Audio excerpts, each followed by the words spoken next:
Tunaenda kule katika himaya ya mabaharia. Mombasa United umepata fueni ya kupanda ligi kuu ya soka nchini baada ya mahakama ya kutatua migogoro ya michezo nchini ambayo ni SDT kuidhinisha kanuni za shirikisho la soka nchini za mwaka 2025 za kupandishwa na kushushwa daraja. Uamuzi huo unadhibitisha kwamba Mombasa United sasa wamepanda baada ya kumaliza katika nafasi ya 3 katika ligi ya divisheni ya pili msimu jana NSL, kwa wadau wa soka kule Mombasa wakisema hatua hiyo ni msukumo mzuri kwa soka katika ukanda wa Pwani.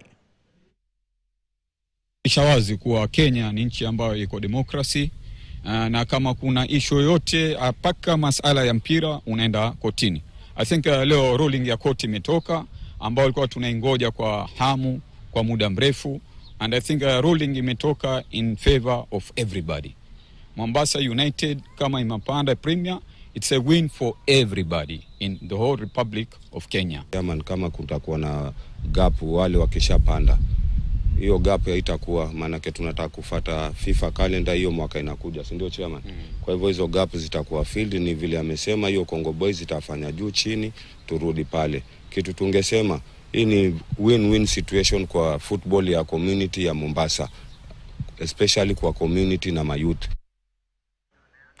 Tuangazie sasa mabingwa watetezi ligi kuu